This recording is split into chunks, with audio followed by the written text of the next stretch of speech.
You know those two guys from work who won't shut up about football, but are pretty damn entertaining? Well, they decided to buy a couple microphones. And with that, we welcome you to the CheesyCorn Sports Podcast, where Justin Adams and Martin Chaney wrangle over everything college football and NFL. Bold predictions, hot takes, and live game reactions. This is CheesyCorn Sports. Well, hello, everybody. Happy Sunday, and hope everybody had a great Thanksgiving with your families. Great Black Friday. Maybe you got some shopping in. Maybe you got some leftovers. You know, whatever you do with your Black Friday. Had some good football on. Was it Thursday? Yep. It was Thursday. Can't remember. I'm dumb.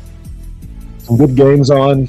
Some not so good games on. Unfortunately, the Cowboys won. Other teams didn't get their turkey legs because Greg Olson put his fat hand into the turkey, thinking it was his. So, Mr. Duncan. Yep. But yeah, we're here. Me and myself, Corn, and my friend over there in the other screen, Cheese, to your viewing left. What's going on, Chaney? How you doing? Good, man. I've had a good couple weeks as a Packer fan, and let's just get it out of your system. Let's go. Oh no, we're gonna get into this later in the show. Don't you worry. Get out of your system. No, get out of your system now. Outlook. And nobody wants to hear about Jordan Love for sure. No, I'm just kidding. I'm sure we'll talk plenty about Jordan Love because it seems to be, for some reason, you are convinced Jordan Love is somebody worth having as a quarterback in the National Football League.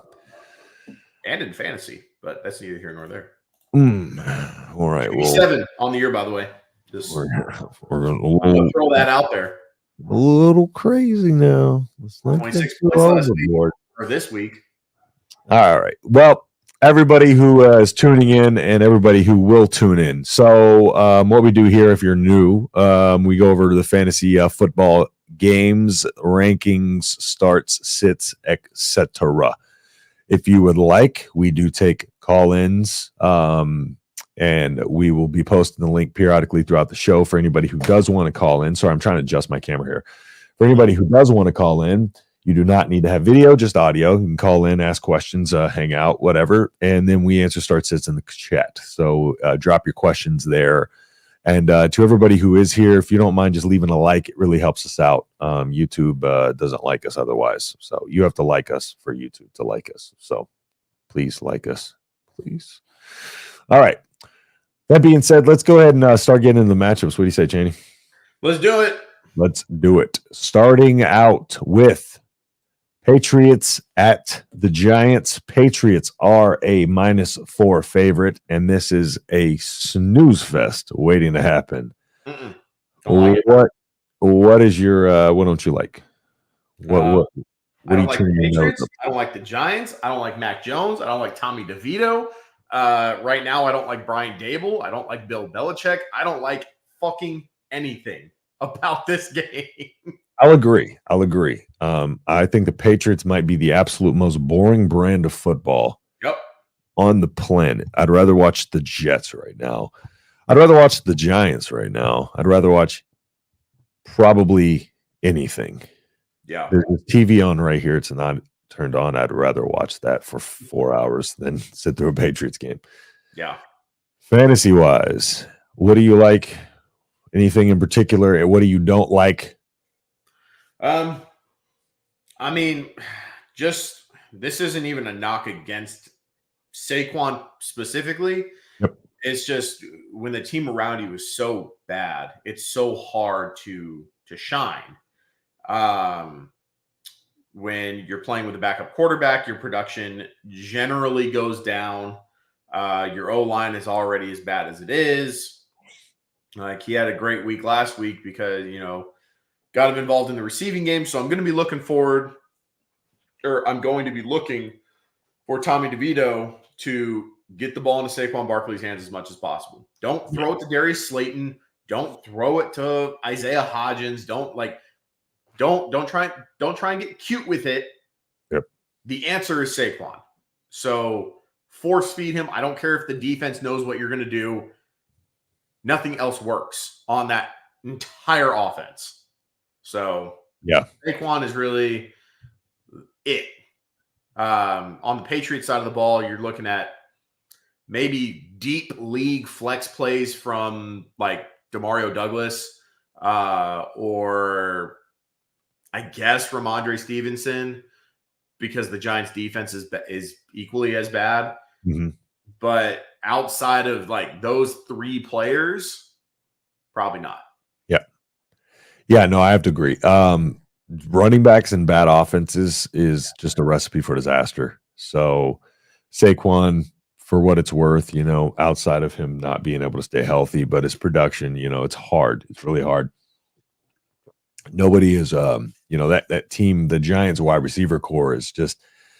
I feel like there's a lot of guys on there who could be really, decent PPR valuable guys, but it just doesn't seem like anybody's fully separating themselves or anybody's carving out any kind of consistency. And then with Mr.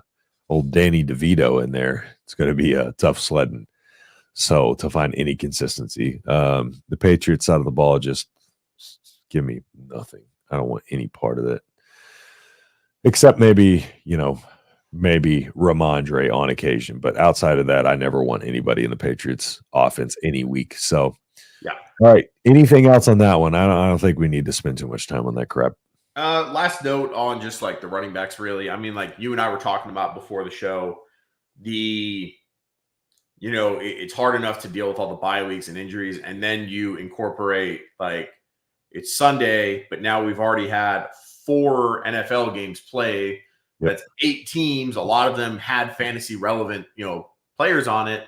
So now if you're looking at, who to start and sit on a Sunday, your pickings are even smaller. Slimmer, yeah. So that might be where the logic comes in for like Ramondre Stevenson or someone like that. Correct. Yep. I feel that. All right. Well, let's go ahead over into Hit it. Jaguars, Texans. All right. Corey in the background. He's Duval. Gonna drop one to H-Town today. Sorry. Can't defend himself. So sorry. But what a game. Like we go from the most boring game of the week to one of the better games of the week because of everything that's kind of at stake here. With the number first in the division, number 1 spot in the division up for grabs. Crazy NBA, but it would sit here say that as a Texans fan that we have a potential to play for the division lead. But here we are, and Texans, right now in the playoff picture. Jaguars, of course, leading the division. They played earlier this year. Jaguars lost. So.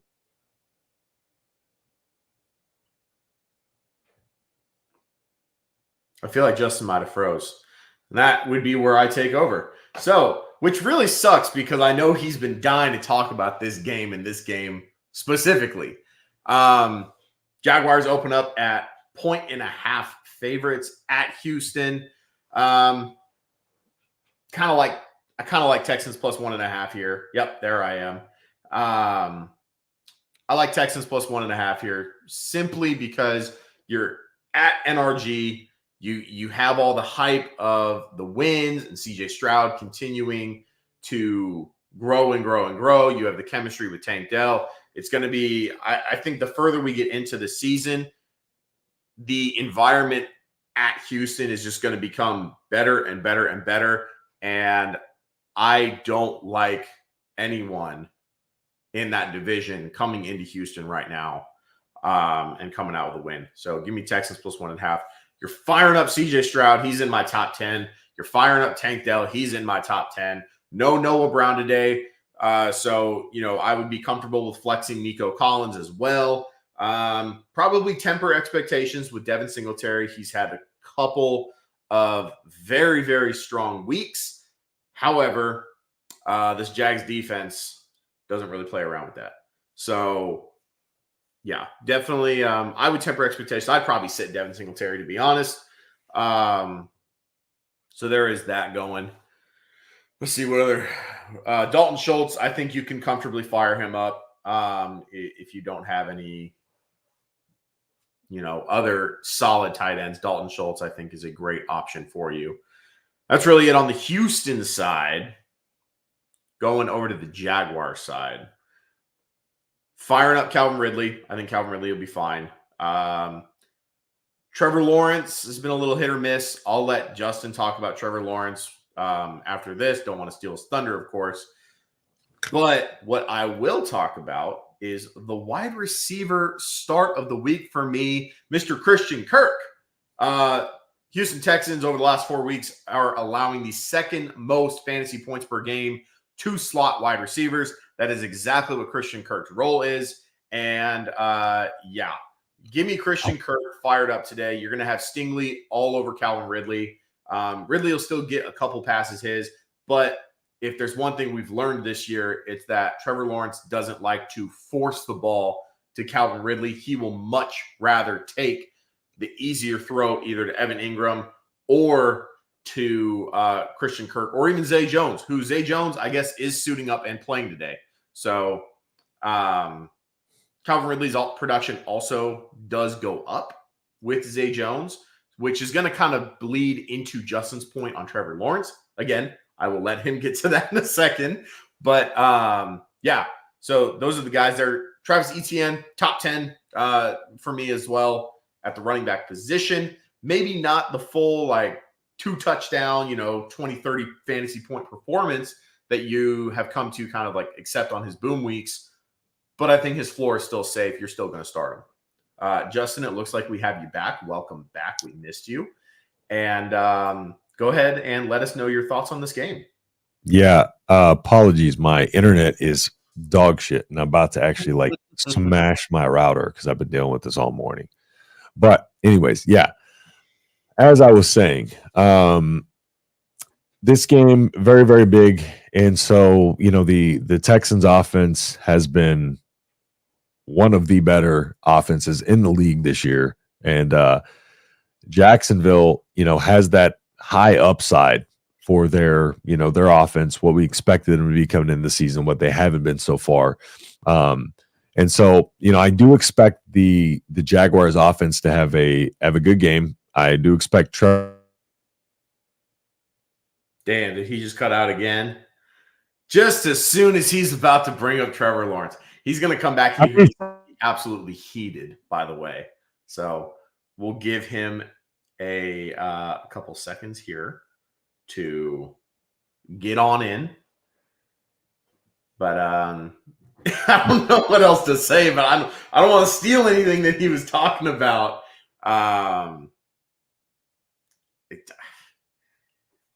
I guess I'll overarch it here. Justin is a big fan of Trevor Lawrence this week. So while we wait to work on these technical issues with my co-host here, we can go ahead and hop in to the promos for the show, right? So with that being said, let me go ahead and let's get up here. Hold on. Let me pull up. I should have had this ready to go before the fucking show even started. But not a big deal. Let me go ahead and get our sponsor up. Now, I'm not normally the sponsor guy for this specific sponsor, but I do like everything they're about. So, what the fuck kind of... There we go. That's better. All right. Now, huge shout out to sponsors of the show, GG Seasoning over at Senegal and Beyond. Your favorite Phoenix area Senegal market shop.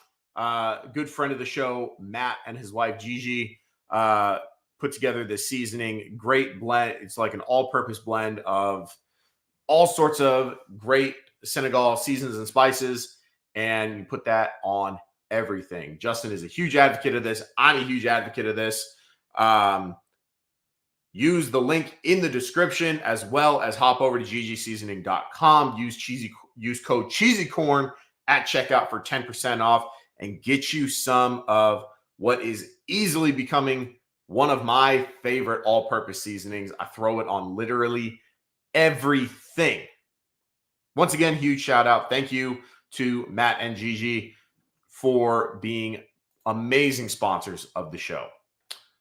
Additionally, we also have, Justin and I also have, it's kind of not even more of a side project anymore for Justin. So let's hop on over to that, right? Let's do this. I got to figure out how to fucking swap between screens better, I guess. Justin is a huge Husker fan. I don't know if you know that. I don't know. Maybe because his nickname is literally Corn for CheesyCorn Sports. But Justin also is the main voice of Nebraska football at the Voice of College Football over on YouTube. We'll be dropping that link in the description below. Justin's doing big things. I know the college football season is coming to a close. Just ended for Nebraska as well.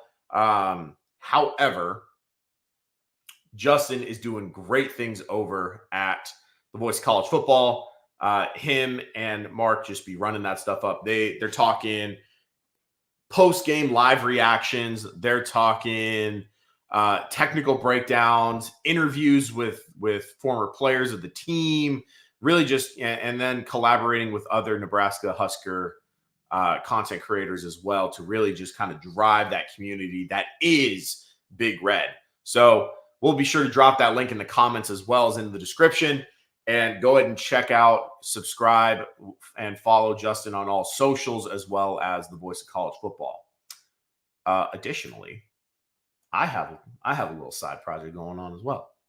And I don't know if you guys know this. I'm a big fan of the NCAA video games, specifically NCAA 06. Welcome back, Justin. I just got done talking about you in the Voice of College Football. Additionally, I have a little side project over at Chain Gang Games on YouTube. Follow us all on socials as well. All of those links are also in the description below, and we'll be sure to drop those in the comments as well. Imagine 8 of the worst custom fictional college football teams known to man. Now imagine all 8 of those teams put into one conference. Now imagine all 8 of those teams in the same conference being aired for you, computer versus computer, on the recruiting circuit, on the field, all sorts of stuff, right? That is what 4th and 1 is. There's going to be opportunities later in the year for supporters of the channel to go ahead and get your name, some NIL rights type deal on some incoming recruits. So make sure to check out all the socials for information on how to get involved with that if you're interested. But yeah, 4th and 1, Chain Gang Games, and then Justin with the Voice of College Football in Nebraska. And then, of course, once again, always headlining the promos, GG Seasoning, use CheesyCorn for code CheesyCorn for 10% off at checkout. Justin, are we back? Appreciate you holding that down. My internet is pissing me off. Like I am about to. If you have CenturyLink, this is the opposite of an ad. Call CenturyLink and tell them to fuck off for me. That'd be great because that's what I'm about to do. I'm pissed. There you go. But I digress. They didn't want me to talk about my Texans, but I'm going to do it anyways. Do it. All right. Jaguars, Texans, before I fucking was really interrupted. Oh my God. I'm so triggered, dude. Trevor Lawrence is my start of the week because the Jacksonville Jaguars are probably going to get blown out and they're going to be playing from behind. He's going to throw a lot of garbage time points. No, that's one of the routes, but I do think this is probably potentially going to be a fairly high scoring game, back and forth. Might come down to 1-score games. So yeah, I think Trevor Lawrence is going to anybody on the Jaguars, I think is going to have a great game. ETN is well cemented in my top 3, I believe. Running back rankings of the week. CJ Stroud is my QB2 for those who may be thinking I'm a little biased. I don't know, but QB2. I think that's fair. I think with the numbers he's been putting up, that's pretty fair. And I'm unbiased because Trevor Lawrence is my QB start of the week. But you're firing up Ridley, you're firing up Kirk, you're firing up ETN. One note for the Texans: Damian Pierce is back. So what that means, I'm not sure. However, we all know that Devin Singletary should be the guy, regardless, or he should be the starter regardless. But Damian Pierce is going to intertwine himself in that workload. So there might be a little bit of a disparity in Singletary over the last couple of weeks versus Singletary today. I don't necessarily think I have them anywhere near my. They're probably around the 30s, both of them, as far as ranking goes. So we'll see. We'll see what it looks like with Damian Pierce back in there, how the usages goes and stuff like that. So no Noah Brown, which means fire up Tank and Nico. Tank Dell's in my top 10 this week. I think he's in my top 8. So Tank Dell, yeah, he's a must start like every single week. But this week he's going to go absolutely ballistic, I believe, because he did go ballistic the last time we played the Jaguars, week 3, 2, whatever that was, week 3 maybe. So, all right. Anyways, my internet's starting to trip out again. So, yeah, that's about all I had to say on the Texans that game. Just I wanted to throw the Damian Pierce stuff out there. Juice Scruggs, the center, will be back for the Texans, so it's good for the offensive line. All right, cool. I said what I needed to say about that game before I get rudely cut off again. So let's go ahead and move forward to Steelers and Bengals. What to say you, Chaney? All right. So obviously there was the injury a couple weeks ago to – actually, that was 1 week ago, right? 1.5? Last Thursday, not this past Thursday, the Thursday game before that. Yep. We lost one Joseph Burrow, R.I.P. to the injured reserve. He will be out the rest of the season. Wrist injury, I believe it was a torn ligament in his wrist. Couldn't even throw a football, which is very, very unfortunate because that's what he's paid millions and millions of dollars to do. So wish him nothing but the best. On the off chance he wants to check into CheesyCorn Sports on Sunday morning for the game. Wish you nothing but the best, Joe. Anyway, we got Jake Browning at starting quarterback for the Cincinnati Bengals today. He didn't look awful. He didn't look Nathan Peterman type in his mop-up duty during the Baltimore game, which is promising because that was quite literally the best defense in the league, in my opinion. Did throw a touchdown. I don't think he threw a pick. And now they've had a long week, about 10 days or so, to really, scheme, get him with the ones, get that chemistry start to roll.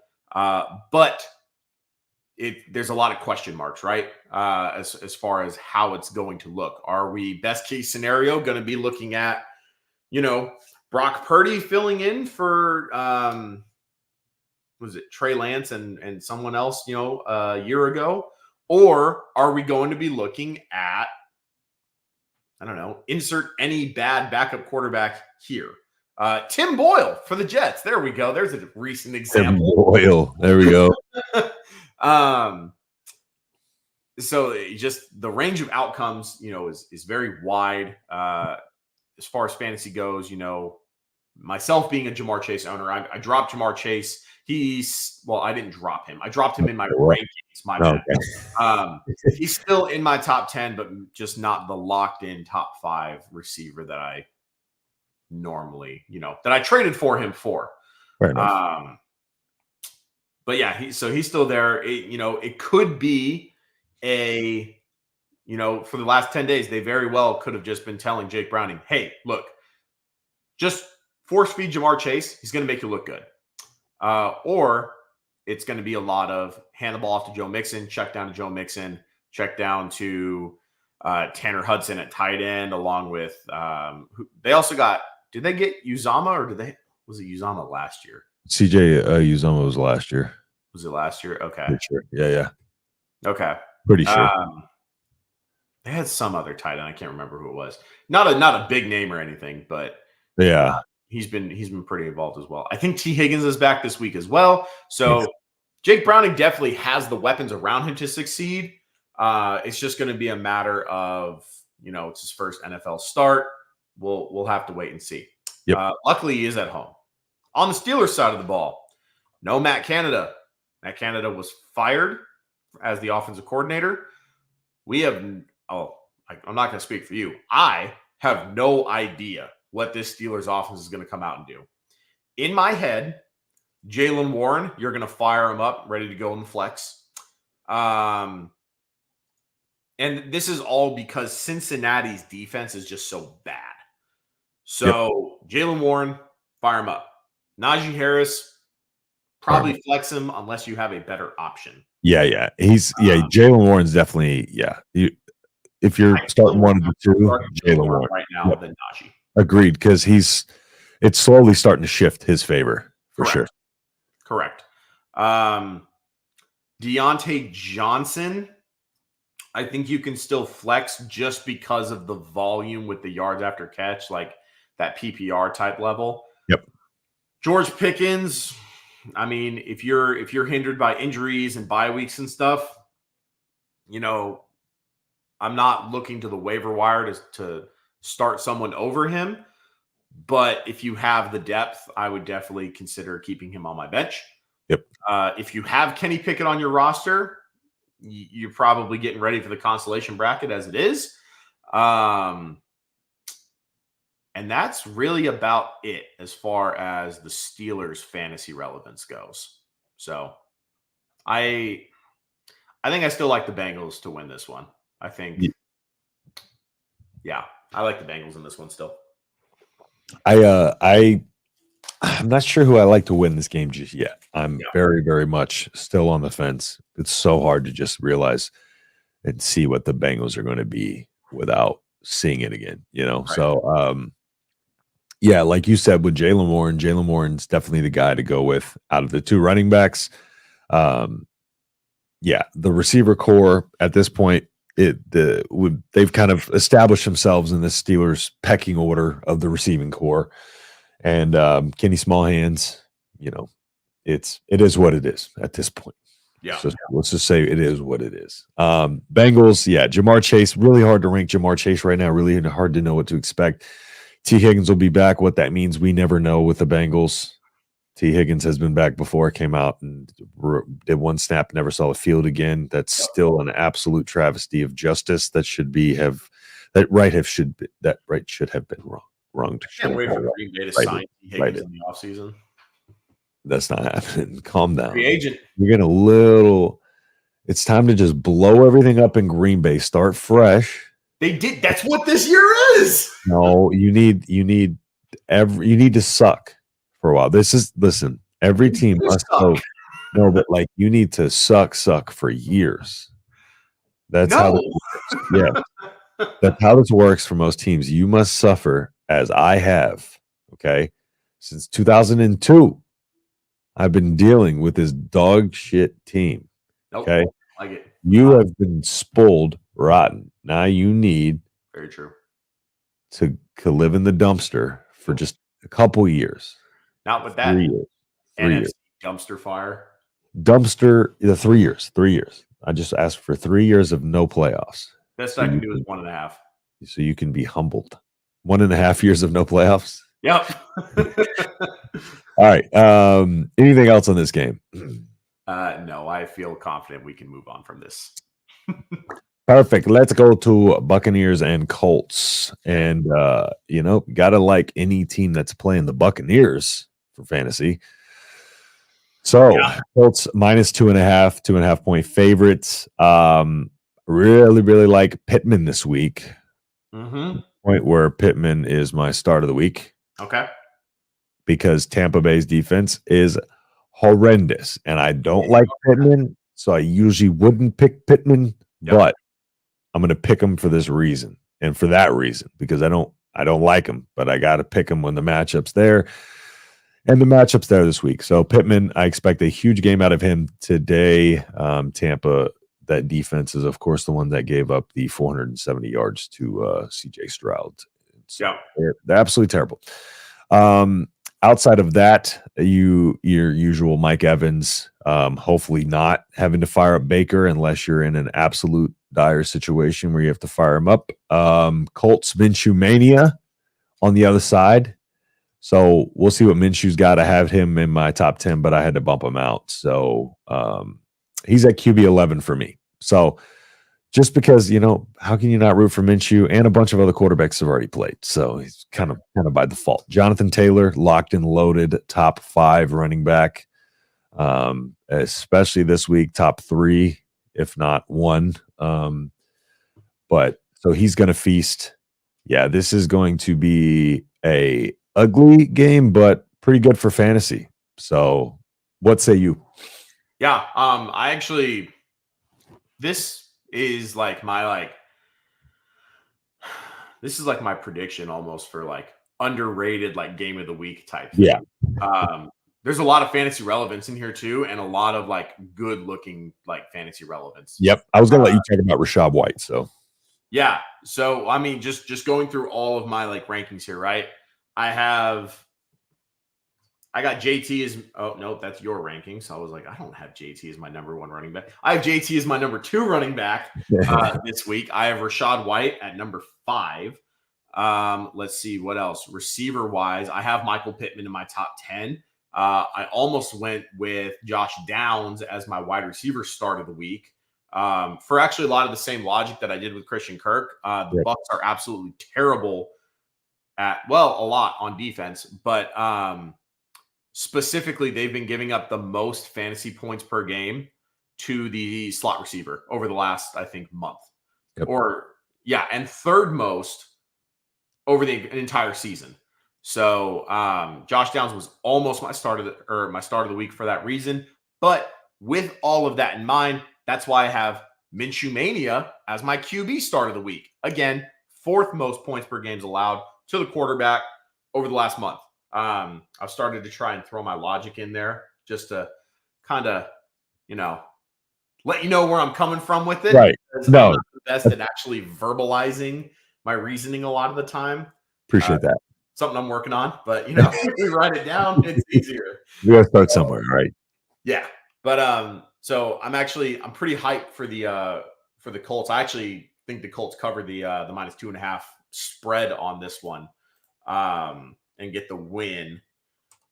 That AFC South, it was better a division than it was more exciting of a division race this year than I initially thought.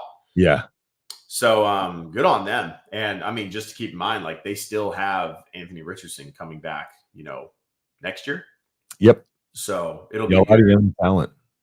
Mm-hmm. Got Levis over there that we don't know if Levis is good or not still.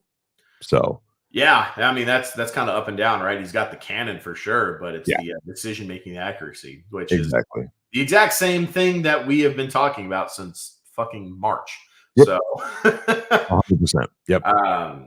So yeah, it's anyone's game in that division right now. And it is. I personally think Houston, as long as they continue their role, is gonna come away with it. Yep. It's looking like. Man, I don't even know. The Jags have a great record. Houston's getting up there. It's a lot of implications with that game today. Yeah. And then the Colts are not out of it either. So, but on the Bucs side, Rashad White still eating in his carved out, role with this offense. Baker Mayfield looks competent as a real NFL quarterback, but not necessarily as a fantasy quarterback. Which is okay for the likes of Mike Evans, which is okay for the likes of Chris Godwin, Rashad White. They're going to get there. Those are really the 3 guys there. I know one of our guys that usually hops into the comments each week is in a 32-man league. That's crazy. Yeah, that's crazy. It's intriguing, but I already know that I would be livid with that type of league. Yeah. But I mean, that would be where the not Scotty Miller's because he's not even on the Bucs anymore. Whoever replaced Scotty Miller. Trying to get your point though. Yeah. Like, the obscure guys. Yeah. Just basically try and find some obscure name in this game. And that would be the super deep play. Ben Skoranek. Ben Skoranek? Like he's the type of guy that would start. Yeah. In like a 32-man league. 100%. 100%. But yeah, that's why I am actually like kind of circling this game. I actually really like this game. Yeah. And to your point with the AFC South, yeah, it's kind of crazy how quickly that went from supposing to be the worst division in football to now having like a really bright future very quickly. So yeah, pretty cool. Okay. So I think and I'll give my prediction here. I do think the Colts. You know what? Let's go Bucks. Let's get the Colts to lose and get them off our tail a little bit. So I'll take the Bucks to win. Okay. All right. So let's go ahead and get into your dog of the week. So I guess I'll let you start with this one. Yeah. The logic is very simple here. Derek Carr is playing. Derek Carr is booty cheeks. Therefore, Saints offense not going to move. Falcons are going to win. We finally saw Arthur Smith use Bijan Robinson in a decent manner last week. Let's pull up his numbers from a week ago. Jumped up to 75% snap share, which is the fourth highest of the season. His highest since week 6. 22 carries on the week, which is a season high. 95 yards and a rushing touchdown, only his second of the season. 2 in the past 3 weeks, by the way. Yeah. Now he's coming off the bye. He's got, New Orleans on the schedule. And I don't know who's starting for Atlanta, but it doesn't really matter, honestly. Yep. Hopefully, 2 weeks ago was an indication for Arthur Smith to say, all right, yep, I saw enough out of Bijan. Give him the reins. Let's roll. I'm still kind of an advocate for Arthur Smith to get fired. But as long as he keeps feeding Bijan, he's not currently at the top of my shit list. Still on the list, but not at the top. Yeah. Doing something right. Kyle Pitts, I mean, fuck, man. Like, I want him to do good. He's had 5 targets each week over the last 4 games. And that usually equates to about 3 or 4 catches, somewhere between the realm of 30 to 50 yards.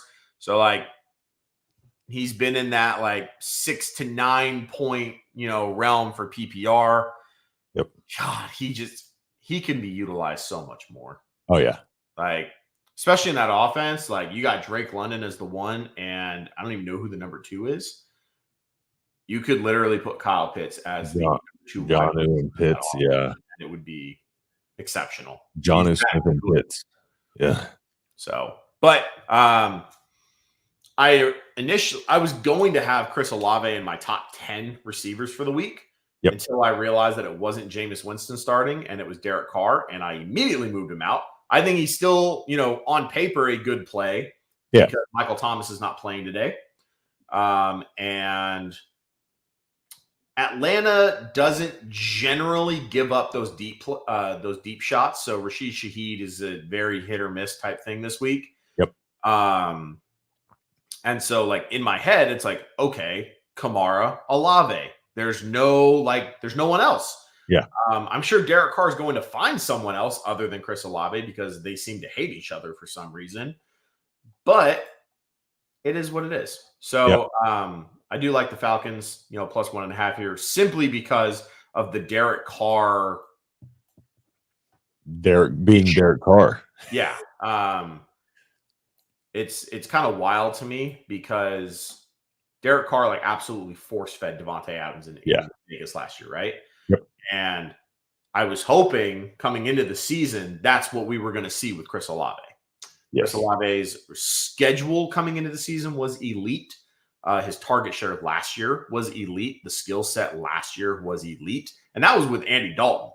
So I was thinking, okay, Derek Carr, just do the same thing you did with Devontae Adams. Obviously, it didn't work out that way this year. I don't even know what Chris Olave is on the season. He's wide receiver 20. So I guess, wide receiver 2. But he has scored in each of the last 2 weeks or last 2 games, and he has a pretty good schedule coming up. So we'll see if Derek Carr can get his head out of his ass and start pushing it his way.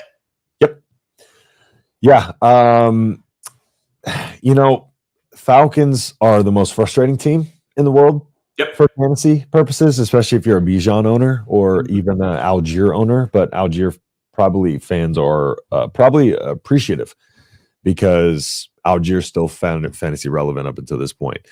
But like you said, there's not a lot to go around on this offense. You got Kadero Hodge and Van Jefferson on the outsides to go with Drake London, who still apparently can't get points. Well, he's put up consistent point totals, 15 points here and there, but just not getting the touchdowns and stuff like that. So, of course, you love start Drake London, Bijan Robinson. Man, it's just like I love Bijan, and I want Bijan on my team in our league, but yeah, I can't imagine being a Bijan Robinson owner right now. Well, I can. I'm a James Cook owner. So, but here over the last few weeks, he got his most snaps on the field for running snaps of the season so far. He had 28 running snaps. He was on the field for, week 10, 28 running snaps, 25 receiving snaps. So, 28 was his highest. 27 in week 2 was his second highest amount of running snaps that he was on the field. So, hopefully, that is indicative of some things to come. He was on the field less receiving and the passing snaps, but that also is due to probably pass blocking and stuff like that too. So, overall, it's just very frustrating with him. I don't want to get on my soapbox about Arthur Smith because we've been on that for a while now. Yep. Pitts right now. Pitts is, the most athletic tight end in the league. Sans maybe, like a Jelani Woods type of guy, but I think Kyle Pitts is the most athletic guy, tight end in the league. Mm-hmm. Right now, just can't seem to get it together in his run blocking. He's second to last in run blocking, which is limiting some of his time on the field in certain situations. Ninth in receiving, overall just efficiency, but just this offense is it's so putrid in the passing game. Like, man, it's so hard to put Kyle Pitts on the bench, just because how tremendous of an athlete and a player he is. It's frustrating, but everything about this team is frustrating. Moving over to the, but of course you're firing up Bijan. You're probably firing up Pitts in most situations. Drake London, stay away from Kadero Hodge. He's my sit of the week. Don't start him. Derek Carr, the Derek Carr situation. Lave firing him up, of course.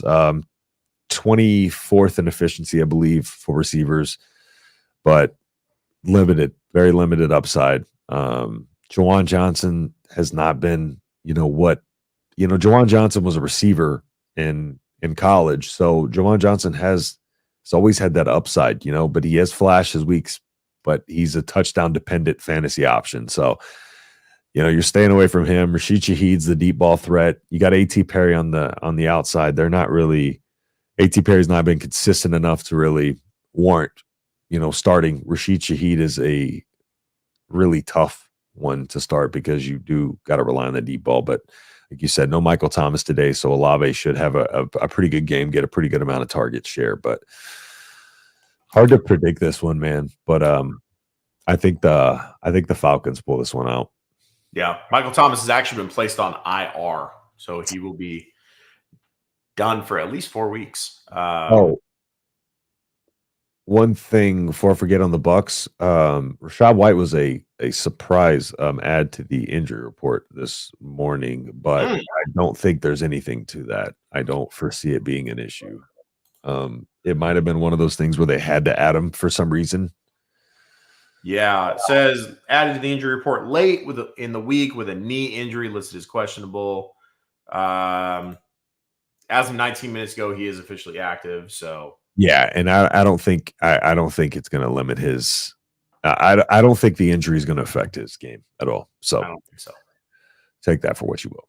All right, Panthers at Titans. Titans are -3.5, and the Titans are very bad, and so are the Panthers. So,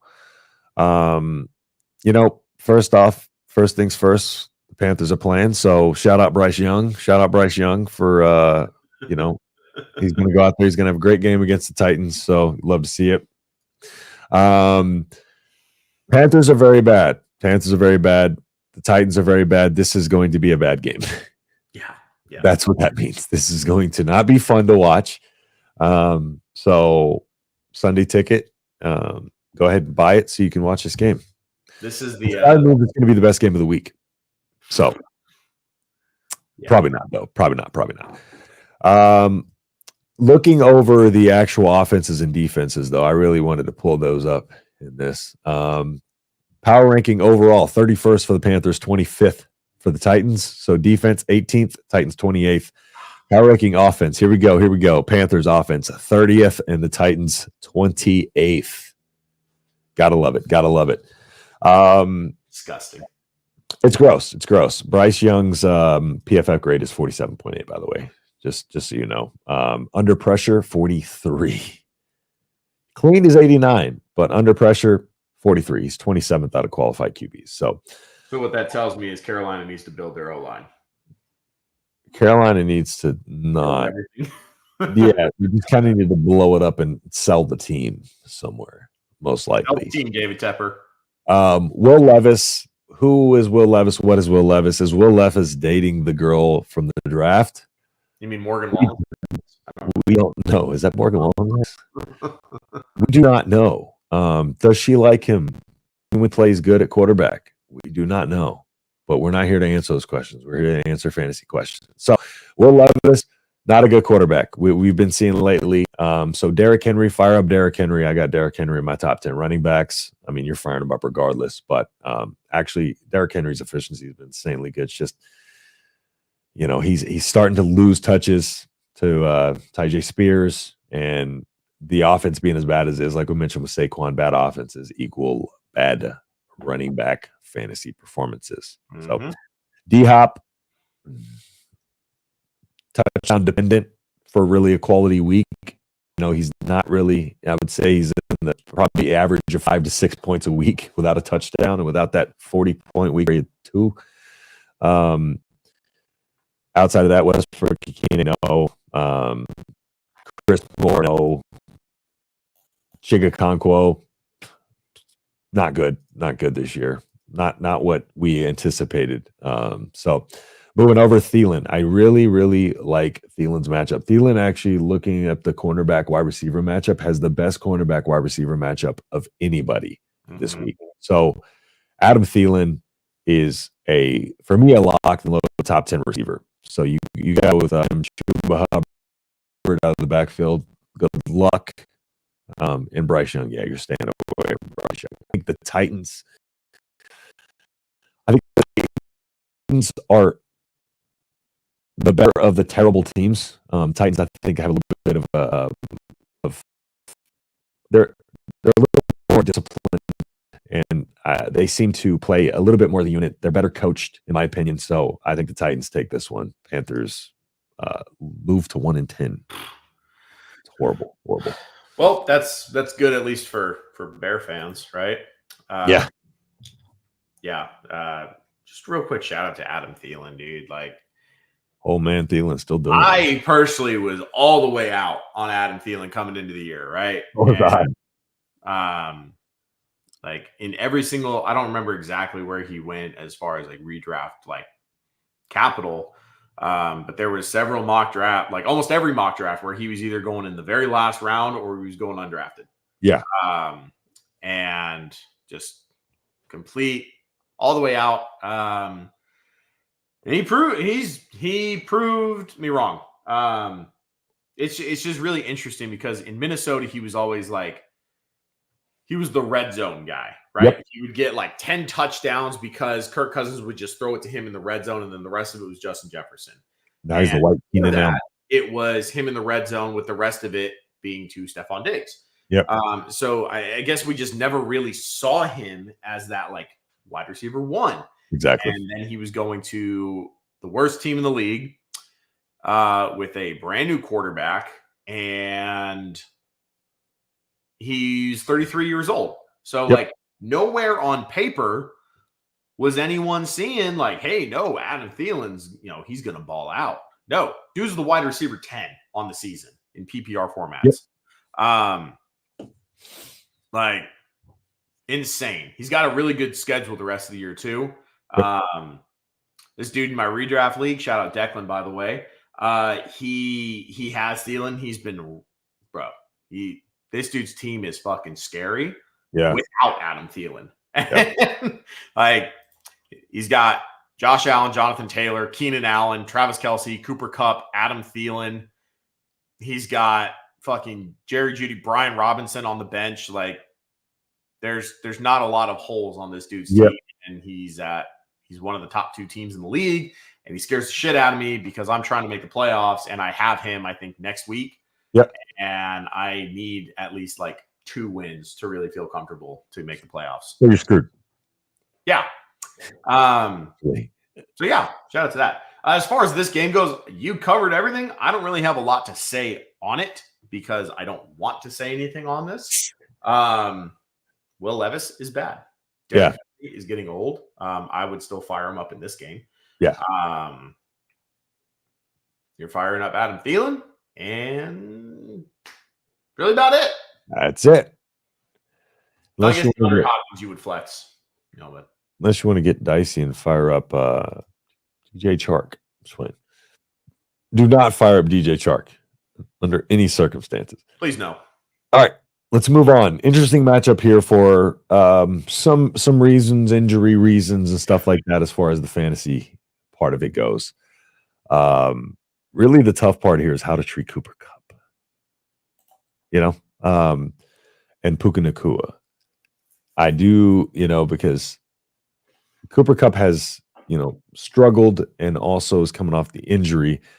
Well, is banged up, but you're starting him. I'm sorry, but no matter what, you're starting him. Puka Nacua is a top 10 receiver when Kupp is out. So if Kupp was out this week, I'd say Puka was a top 10 receiver. However, Kupp is going to play, and he's probably going to take on a pretty fair workload because it didn't seem like the ankle injury was too bad because he tried to come back in last week. He did try, or he was on the sideline and was going to try to come back in, but they held him out, and he did practice this week, limited. So I don't foresee that being too much of an issue. It's just overall this Rams offense is an issue. So going against the Cardinals, who are a bad defense, though. So we'll see.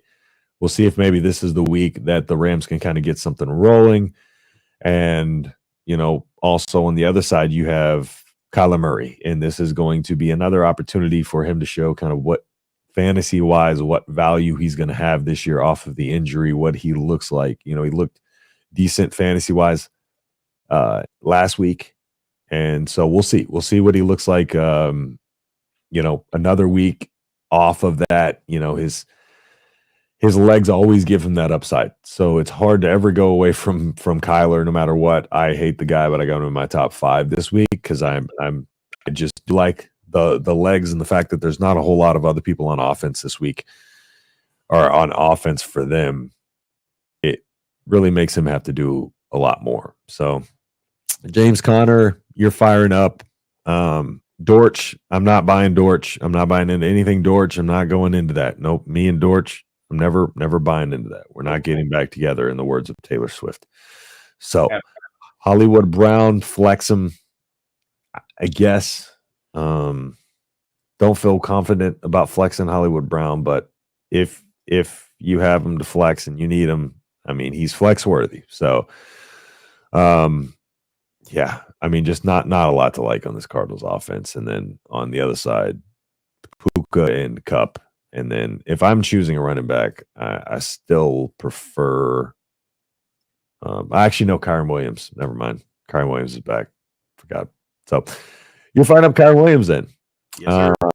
I think the Rams pull this game out. Cardinals are very bad. Yep. And I think the Rams covered the 2.5. Yep. I'm all the way back in on Kyron Williams, by the way. I didn't see a single shred of hope from any running back on the Rams in replacement of Kyron Williams. So with that, compounded with the Cardinals' terrible defense, Kyron Williams is my start of the week. Hey. Arizona Cardinals' third most points per game allowed to running back position over the course of the season. I feel comfortable with Kyron Williams. It's not like a week-to-week thing, right, where he's still kind of like banged up. No, like he's coming off of IR. He's had plenty of time. Anytime someone goes on IR, I think without like the super serious season-ending type injury, yep, I feel very confident. Like I know Javon Achan was like an outlier with that, right? Right. And immediately got hurt again. Yep. But I'm not looking at outliers. I'm looking at the trends as a whole, and I think that Kyron Williams is going to be perfectly fine. As far as the rest of the Rams go, I'm starting a lot of Rams this week. I actually have Cooper Kupp as my wide receiver 1 on the week. Let's go. And it's, for me, Cooper Kupp, his lack of production isn't when he's on the field. It's not his, yeah. It's not his fault. Right? And one thing that I learned a long time ago in fantasy football is to never, you can acknowledge injury history and stuff, but the minute that you start to let injury history take an overwhelming amount of say in who you start and who you pick up and stuff, you lose because you lose out on a lot of really talented players that have just had bad injury history. Such as people passing on Christian McCaffrey as the first overall pick, right? Like, injuries can happen to anyone, as we saw with Joe Burrow, Justin Jefferson, like all these other top picks. You just can't. Perfect question. That just happened too. What's up, Ray? Appreciate you hopping in and ask a question.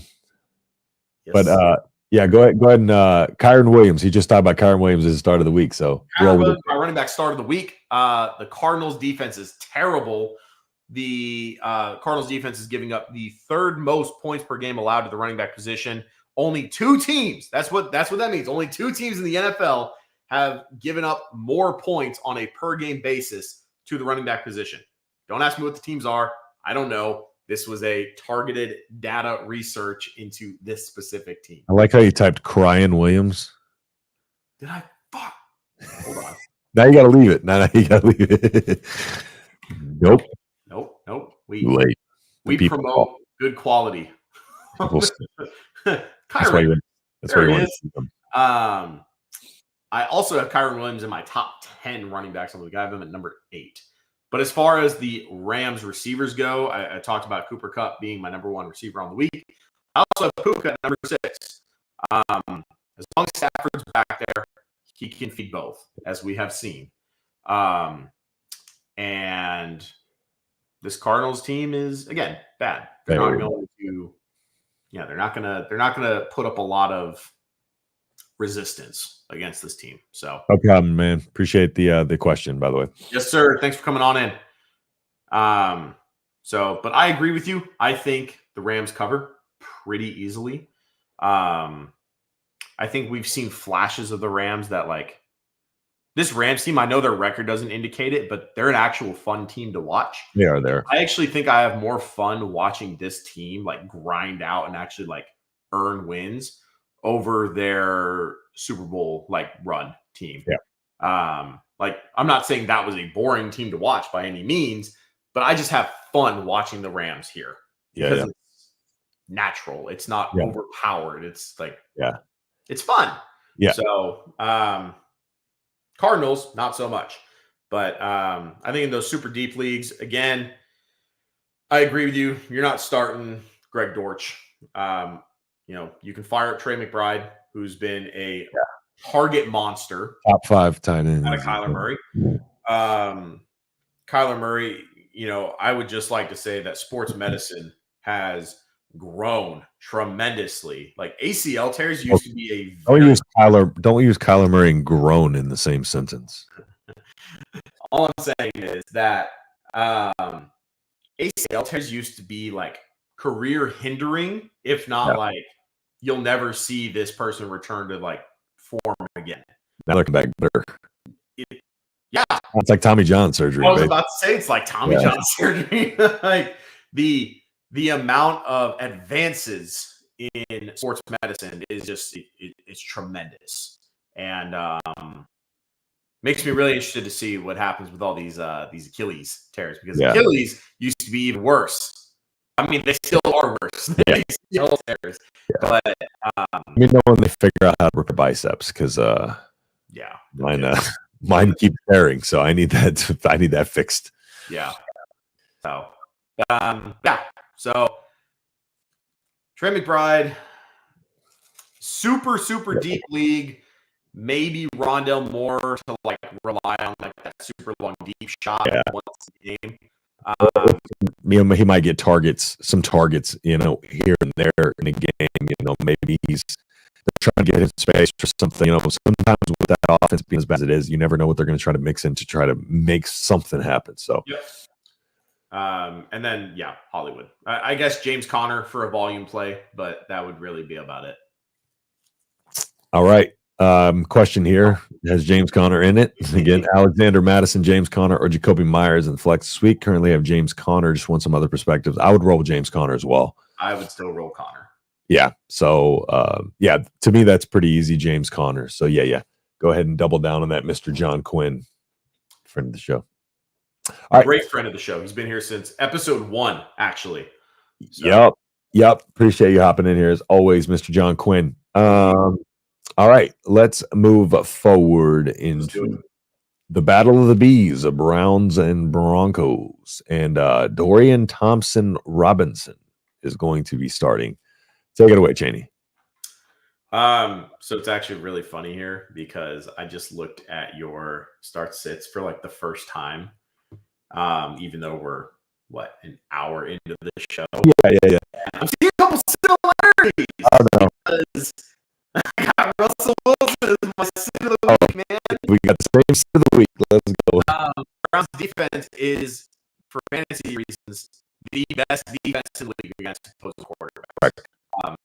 They get after him, and this Broncos O-line has not been good. Because of this matchup, I have Javonte Williams outside my top 10. I'm not saying don't start him because Javonte Williams. But for me. Russell Wilson he's been very this is a positive thing for a real NFL quarterback, not for a fantasy quarterback. He takes care of the ball. He doesn't force it into tight spots. He has a lot of touchdowns this year, not a lot of interceptions, but he also doesn't have a lot of yards. Yep. He's not afraid to throw it away on third down and take the punt. Yep. And it leaves a lot of lackluster from the offense and things like that. So Courtland Sutton, Jerry Jeudy are not reliable, but if you do end up starting them every now and then, you'll get rewarded with a touchdown to bring them up to 8-9 points. Yep. I think Courtland Sutton is still the wide receiver 1 in that offense. I think Jerry Jeudy's a better receiver than Courtland Sutton, but that's not saying Courtland Sutton's bad. Yeah. I really wish Courtland Sutton would have broken out a lot earlier in his career. The numbers back that he's been more efficient this year for sure. Yeah, 100%. But with that being said, I'm sitting Russell Wilson this week. I don't like the matchup at all, and yeah. Yep, not good. And let's move into my QB sit of the week. Mm-hmm. Russell Wilson. I'm fine. Both the same sit of the week. I'm assuming maybe our start of the week for tight end is the same. Or is that your other one you're talking about, or just that one? I might have been it. Actually, no. It's a. We'll get into it later. Okay. Yeah. So my tight end to start of the week, David Njoku, for the typical reason. And also he had 15 targets last week. So 15 targets last week coming in, and you have a quarterback who's a backup who, Njoku's a big part of that offense regardless, but he's a big body, and I think Dorian Thompson-Robinson is going to go to him a lot. 15 targets last week. It's hard to not want to start Njoku no matter who you got a tight end. So really, really like Njoku this week. Russell Wilson, similar to what you said, exactly what I was thinking was he's a no, I'm not going to say really good. He's a good quarterback for an NFL team, good game manager. But yeah, the upside is limited with fantasy just because he's not the Russell Wilson of old. He doesn't have that same athleticism. He doesn't have that same toughness, I guess. So like you said, he lives to fight another down, doesn't try to do too much with it. And that leads to like an inept offense because sometimes you need to take risks, but also he doesn't make a lot of mistakes. So outside of just him being a mistake, I cannot stand that guy. And there's no reason to change it either because they're pulling out wins against like Buffalo and like other good teams. And so if it's not broke, don't fix it. The win, they're starting to assemble some wins. And it's the second half of the season type thing where it's like, okay, well, I mean, if they're winning, Javonte Williams back fully healthy, just have Russ take care of the ball. The defense has been getting a lot of turnovers these past couple weeks. Yep. They've been locking up some top receivers, which is, it's been very, very good. And that brings me to the other side of the ball for Cleveland. My wide receiver sit of the week, Amari Cooper. Over the last 4 weeks, Denver has allowed the least fantasy points and the least receptions to wide receivers across the NFL. And that's including the matchup with Stephon Diggs. Like, it's not like no-name receivers that aren't getting the ball either. No, these are big-name offenses that are struggling against this pass defense. And with Dorian Thompson-Robinson throwing the ball, that's already a huge red flag. And then you can see he's a lot more comfortable throwing to the 6'72" fucking tight end in David Njoku. Yep. And he doesn't want to force an interception on a 50-50 ball to Amari Cooper, which is a lot of where he kind of resides. Correct. So I'm probably sitting Amari Cooper this week, as that dictates. Yep. And I think I still like the Broncos to win. Yeah, I also like the Broncos to win. Yeah, as much as I need the Browns to lose because we do have their pick. So, nope. No, yeah, we do have their pick. Yeah, we traded ours to Arizona. So yeah, we do have their pick. So I need the Browns to lose. So I'll go Broncos as much as I hate to see Russell Wilson win. But yeah, I think that the team overall is just a better team. I think the Browns, the Browns, even with Deshaun Watson, were very inconsistent. Even with Deshaun Watson, I don't know if I'm picking them to win this game. So yeah, especially not with Dorian Thompson-Robinson. So yeah, I'm going Broncos here as well. They're finding a way to win. So, and it's hard to go against that. Let's move into a team that's finding a way to lose, and they are in a tough matchup this week. Bills at Eagles. Oh yeah. Interesting. So I will say this, I'm hoping I'm wrong here, but my running back said of the league, James Cook versus the Eagles, because the Eagles are fucking tough, dude. And the Bills need to show that they need to learn. I mean, James Cook has been wildly efficient and is always wildly efficient, and they need to use him more because what they're doing right now is not working. I feel like they really need to get him more involved for my fantasy team's sake, but also for their own sake, because, like I said, what they're doing is not working. So, James Cook, I said of the week, unfortunately, on the rest of the ball, side of the ball for the Bills, you're firing up Stephon Diggs, of course, Josh Allen, the usual suspects there. It's unfortunate that like this offense it's still like really, really good for fantasy. However, it's just not good on the field, and I don't understand it. I don't know what happened. Dalton Kincaid, you're firing up. You're still starting James Cook in most cases, but I just have a little bit below consensus this week. Mm-hmm. Khalil Shakir actually out of the slot has been pretty solid. Higher, way more efficient than Gabe Davis has been this year. So he's actually 28th out of 122 qualified receivers. So Diggs is 15th. So that side of the ball is pretty self-explanatory. I mean, those guys you're firing up no matter what week to week. Eagles side of the ball, DeAndre Swift. I have him as my RB4 this week. So I'm high on DeAndre Swift this week. Jalen Hurts. He's Jalen Hurts. AJ Brown, I believe him as my wide receiver 2 this week. So AJ Brown's my wide receiver 2. Devontae Smith, I also believe is going to have a really good game. I don't quite have. I have Devontae top 8, so I believe he's going to have a really good game. Not in my top 5. I can't have 2 of them for the same team in my top 5, but. Yeah, man, it's this is going to be an interesting game because I feel like this is one that the Bills have to have, and it's against the Eagles. So I'm curious to see how this team comes out and fights and really with their backs against the wall and a team. I mean, this is honestly they have to stop this skid. So, and what better way to do it than to come out on the road and beat the Eagles? So we'll see. Really interesting, intriguing game. I like this game a lot, though. Yeah. So this is where I was saying that we're gonna talk later because I also have James Cook. There it is. My sit of the week. There it is. Only 3 running backs over the course of the season have put up double-digit fantasy points against Philadelphia Eagles defense, and 2 of them required touchdowns to do so.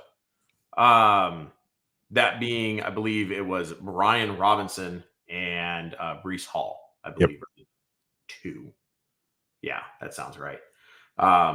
Couldn't tell you who the other one was. I was trying to find it here while you were going, but finding defensive game logs for fantasy football is very, very difficult. Unless you're looking at the specific running back each week. So but that is what it is. You're trying to find out like how they are against the run.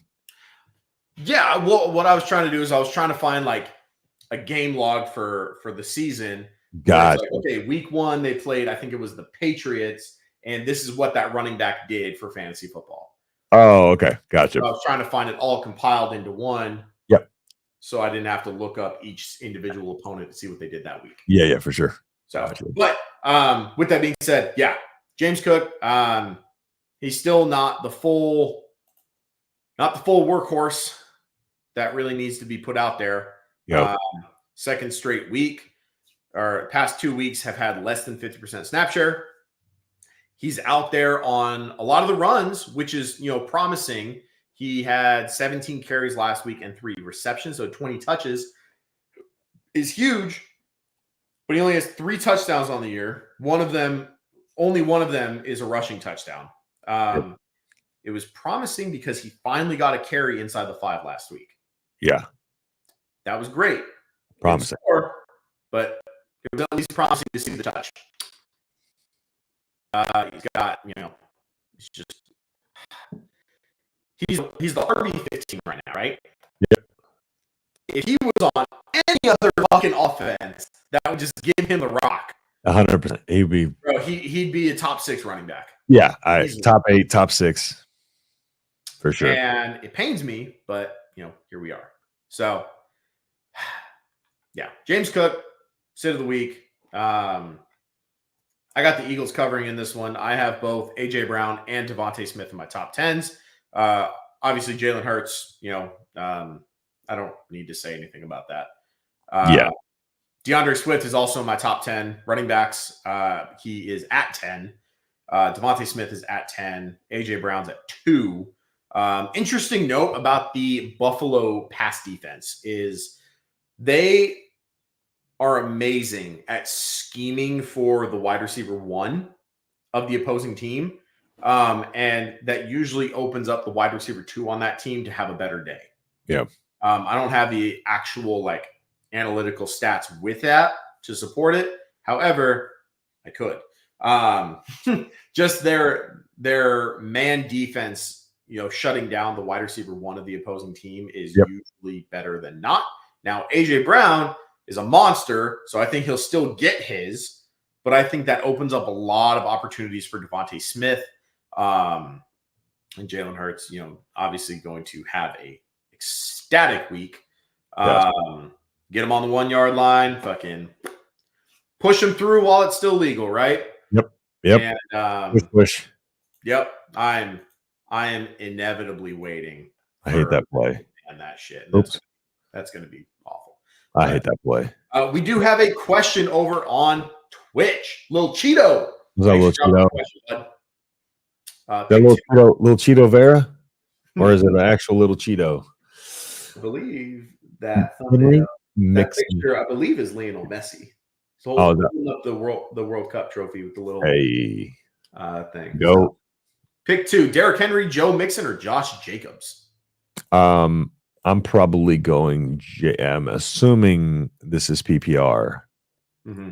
Assuming this is PPR. Let me cross verify my rankings here real quick. So I have Josh Jacobs at 8. I have Derrick Henry at 10, and I have no Joe Mixon. So Joe Mixon is, and as Chaney probably could have guessed, Joe Mixon is not a friend of mine. So I'm going Henry Jacobs. Henry and Jacobs, not Henry Jacobs. Just for clarity. Yeah, Josh Jacobs is I think Josh Jacobs is going to have a better day than most. I have him at 11. He just snuck out of the top 10 for me. Yeah. I don't have Derrick Henry in there. I actually think Jacobs leads all of these 3 on the week. But with the matchup, I'd probably go Derrick Henry and Josh Jacobs. Joe Mixon is such a question mark. We talked about it with the Bengals Steelers game earlier. We have no idea what's going to happen. He could blow up because the quarterback's not throwing the ball, or he's only throwing to the running back and the tight ends, or it's going to be an absolute shit show and nobody knows what to expect. Yeah. Brock Purdy or Tim Boyle. Range of outcomes, who the fuck knows what's going to happen? Yeah. And it's hard to go away from Joe Mixon because on the season, he's number 1 in usage as far as running back goes overall, rushing and receiving. But Josh Jacobs is 5th there. So it's really hard to know. But if I did put him over anybody, it would be Derrick Henry for sure. I think it's just not knowing what it's going to look like. But if you're confident in Joe Mixon, fire him up. That's just me personally. But Derrick Henry, I still think this week, I think they might play with the lead a little bit. I do think he's going to get some red zone opportunities, maybe some touchdowns. And Joe Mixon, just there's a lot of questions and there's a lot of targets to go around on that team, and they're not going to be getting the same amount of volume that they did before. So who is going to get those opportunities is yet to be seen. So but thanks for the question. Appreciate you, man. All right. Moving on to the next matchup. Where is it? Chiefs at Raiders. All right, Chaney, go ahead, take it away. I appreciate you giving me the spearhead on this one.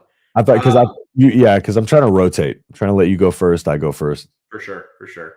I just spoke about Josh Jacobs. DeAndre Swift kind of tore this Chiefs run defense apart last week, which was phenomenal to watch. And I think Josh Jacobs is right in that same wheelhouse. Yep. And the Chiefs are searching for answers in multiple sections of the team.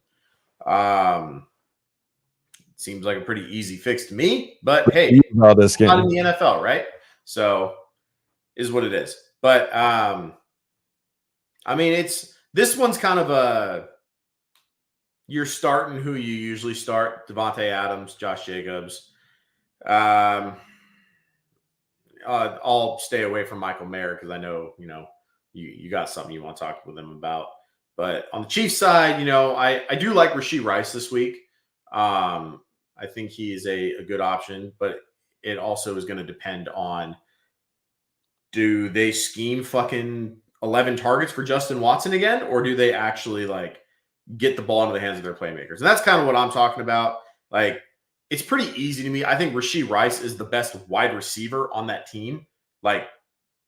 even as a rookie, it's not hard to identify that. Yeah. MVS, no.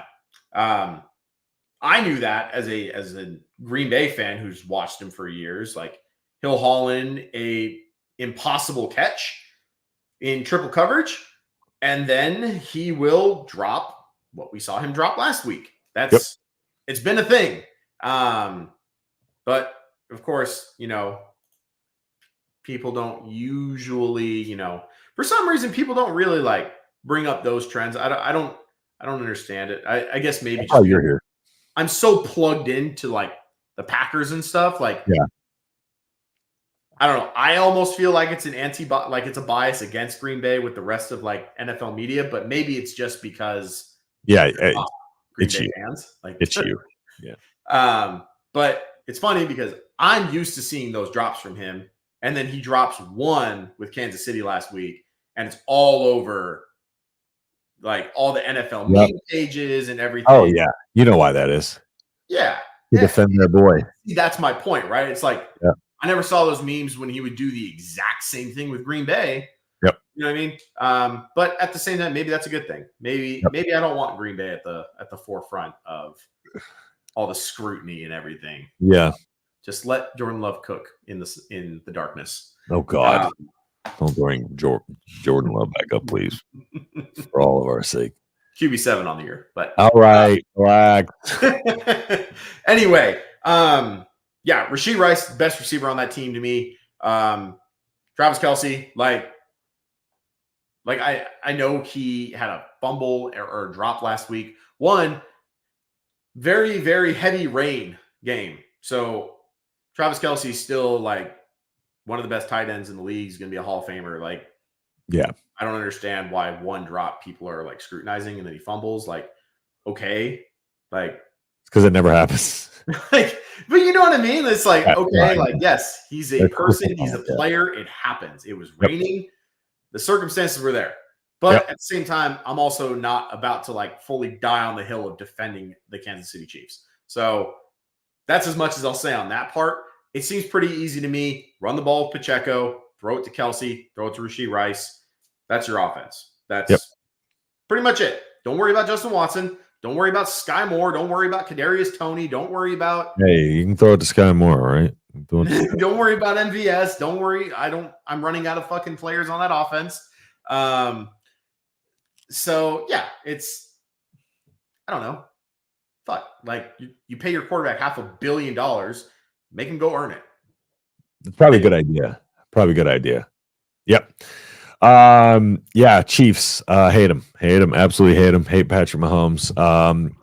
Matchup wise, the Chiefs receivers very below. Like it's going to be tough sledding for them against the Raiders. Just their matchups. Looking at their matchups versus the Raiders secondary, it's not good. All below average. So Devontae Adams actually has a fairly good matchup with the Chiefs secondary. So I think Devontae will have a decent game.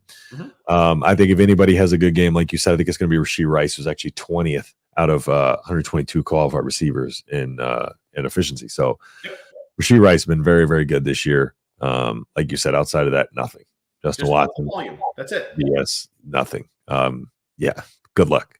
MVS, by the way, 107th out of 122. That's Isaiah Pacheco. Isaiah Pacheco is going to have a game. I feel like this is an Isaiah Pacheco game written in the script. It's got it all over it. I think he's going to be heavily used. I actually think the Raiders are going to pull the upset here, though. And I will say I have Michael Mayer. I was having a hard time finding a sit of the week for tight end. I don't think I ever actually put him in here officially, but he was my tight end sit of the week. I didn't put him in here because Michael Mayer is like not like a locked and loaded top 10 guy, But this week, a very tough matchup. Chiefs are number 1 or 2 against fantasy tight ends, I believe. Mm-hmm. So it's going to be tough sledding for Michael Mayer. So you're firing up. I believe Josh Jacobs has a good game. Devontae Adams has a good game. And Raiders pull the upset here. Yeah, I think I like the Raiders cover, but I don't know if I would fully go out with the full win. Yeah. Still kind of waiting to see to form a full opinion on Aiden O'Connell. Yep. I've seen good. I've seen bad. It's a lot, just like any other first-time starter. Yeah. So we'll see. Again, it's kind of I'm so simple when it comes to schemes. Like, just put the ball in your best playmaker's hands and let them play. Let them cook. Yeah, exactly. Offensive coordinator Chaney going to Green Bay and just saying, Jordan Love, here's the ball. I'm going to stand on the sideline with my headset on. Call the plays. Chaney, offensive coordinator right there. Hire him. Bro, I'd have Jordan Love top 3 quarterback in the NFL. Fucking immediately. You've been playing too much NCAA. Bro. I wish I was playing more NCAA than I have been lately. But anyway, I agree with you on Pacheco. I have him at number 6 in my top 10 running backs this week. He was top 5 until I realized I forgot, one of those bigger names in the top 5. So I had to scoot him down. But where do I have? 9. So you're actually higher on him than I am. Yep.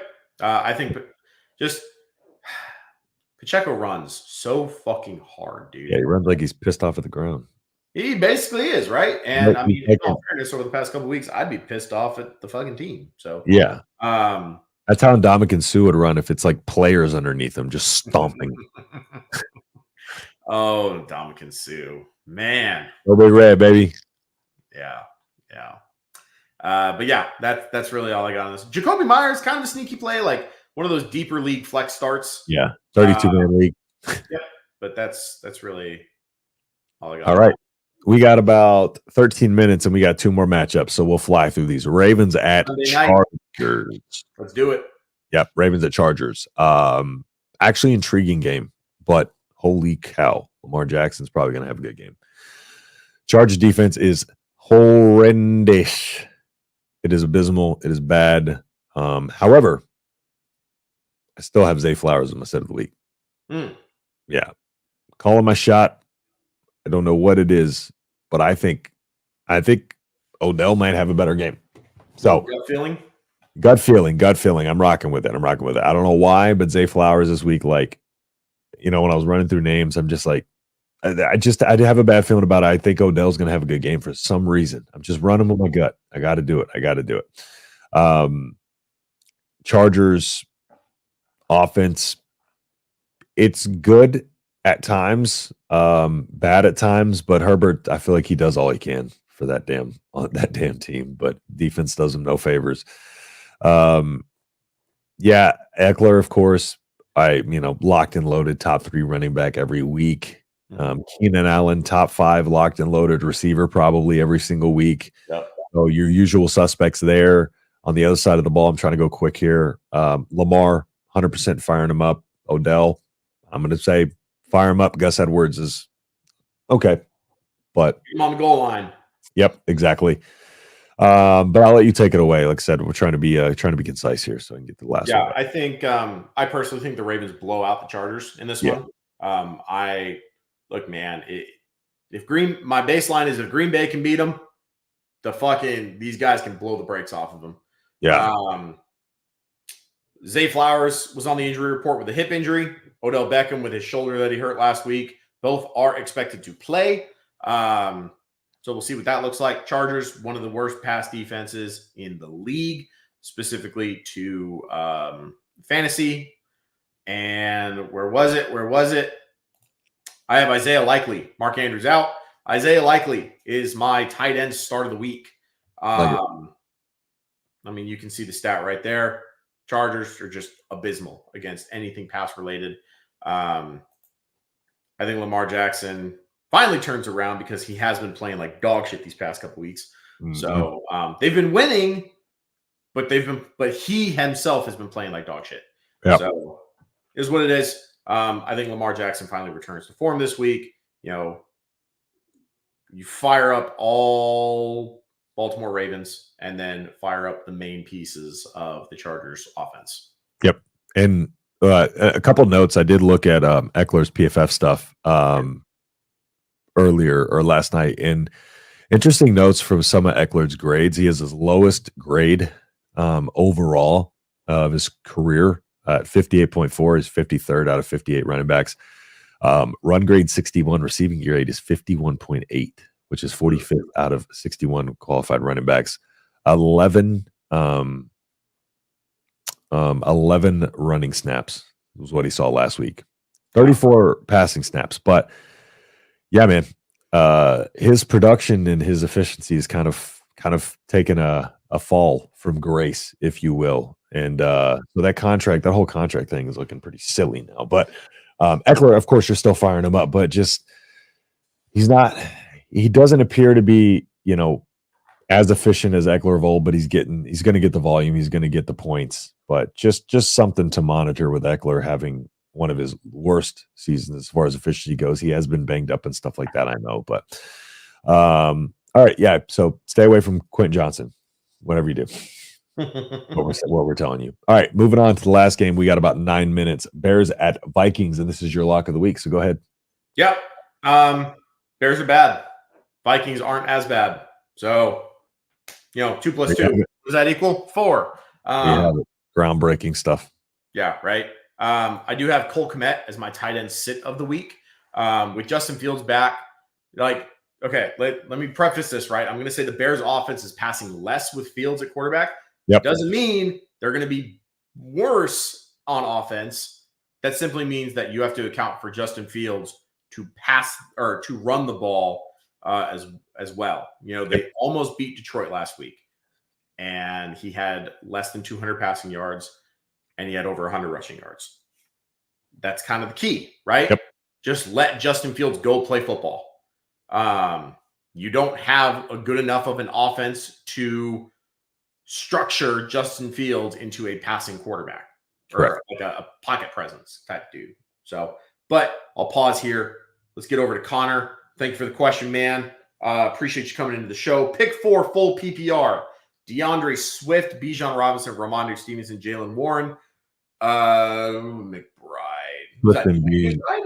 Swift and Bijan, I would imagine. Oh, no. I'm sorry. Trey McBride. These are all – I thought these were all running backs for – Oh, yeah. No. Flag. And then Dalton Kincaid. Okay. I like DeAndre Swift and Bijan. 2 more. Oh, 4. Swift, Bijan, McBride, and Warren. Yeah. I'm trying everything in my power not to pick 2 tight ends. But we'll go Swift, Bijan, McBride, and then for consensus purposes, we'll go Jalen Warren. Yeah. Yeah. Kincaid, I mean, just a lot of targets to go around there. It's just a tough matchup with in that offense and a tough matchup. Ramondre, Patriots offense, no thank you. So, yeah. Swift, Bijan, Warren, McBride. In order, I would probably say Swift, Bijan, McBride, Warren in that order. Yep. So, appreciate the question, Connor. Appreciate you popping in here. Been rocking with these 2 tight ends recently. I'm 8-3. Yeah. I won 1 week, 2 weeks ago, I think it was, Chaney, where I started 4 tight ends. Yep. And as I had to flex 3 of them because I was so banged up and actually ended up winning. Thank you, Tyler Conklin, for that random 7 target, 7 reception game. Loved it. Yep. But that's I love that. I love that I'm not the only one out here rocking the double, triple tight end sets. So, but yeah. There's a lot of volume to go around there in Buffalo. So, and then, McBride's a top 5 tight end right now. Easy. And Bijan, it's hard to not start Bijan or Swift any week. So, all right. Appreciate the question again, man. So let's go ahead and move on again to your lock of the week. You went through were you done with your sit of the week? Yeah, Cole Kmet. I think Cole Kmet needs a red zone touchdown to really remain relevant this week. Yeah. But I do like DJ Moore this week. I had him at wide receiver 11, just outside of my top 10 there. Yep. Josh Dobbs doing good things. And with the mess of a running back room, is Justin Jefferson back this week? I don't think so. I don't believe he's 100% back this week. I think he's out. Unlikely to play Monday. Yeah. Okay, cool. Yep. That actually works out for me because the guy I'm playing in my redraft league has Justin Jefferson. So I was really hoping that he wouldn't get him back in Chicago. Can you believe my D-Sock team's 10-1 with Justin Jefferson out? I've been trying to keep up with it, but at the same time, there's nothing there for it. So, nobody's beat my team. Yeah. But yeah. So I think Jordan Addison perfectly fine. TJ Hawkinson just to the moon. Yeah. Has a legitimate shot of finishing as the tight end one this year. Target God. He is the tight end one so far. Target God. Yeah, absolutely. 23 degrees a kick. Yikes. So he had a magical season last year with 86 catches, right? Yep. And with 6 games left on the schedule, he only needs 11 catches to match that. That's wild. Yeah. Wild. He already has over 100 targets, and the efficiency from last year to this year has actually grown. Yep. So, yeah. So breakdown of it in the offseason. Absolutely. 100%. We're gonna be rolling this thing straight into the offseason. So yep. All any questions you may have, feel free to hang around and we will help you out for sure. Yep. We'll be going over all different types of formats. We're doing live calling too. All sorts of stuff. So you'll be able to call in as well. So absolutely. Thank you for the comment. Yeah, we're definitely going to be rocking and rolling all throughout the off season as we are in the final stretch, really, of the fantasy regular season. So we'll get you up to speed as far, and you'll be rocking and rolling as far as next year. Yep. I do like the idea of that fantasy 101 type of episode. So for sure. We got 3 minutes. Go ahead and talk about your 3 minutes. Well, I mean, I was going to let you just take that one away. Josh Dobbs, I love the matchup. I love Dobbs. I love this offense that he has around him, weapons that he has around him. Dude makes plays. The dude's a winner. So, yeah, Josh Dobbs, start of the week. So, yeah, we only got about a couple minutes left. So we're going to go ahead and sign off of here and get everything rolling into our NFL Sunday. So, hope everybody enjoyed the show. If you please subscribe, like the channel or like the stream. If you liked it, comment, do whatever. It really helps us with the YouTube algorithm. And we will see you next Friday. We'll be back on here next Friday for our live stream. Took a hiatus for Thanksgiving weekend this week. So we will be back and ready to rock and roll next Friday and Sunday. So appreciate it this way, and everybody else who hopped in here with us, asked some questions and hung out. And anything before we sign off, Martin? Nope. I hope everyone has a great fantasy week, and we are looking forward to catching up with you guys next week on our CheesyCorn Sports podcast on Friday. Yes, sir. All right. Well, everybody enjoy your Sunday. Happy belated Thanksgiving. And, we will see y'all on Friday. Peace out.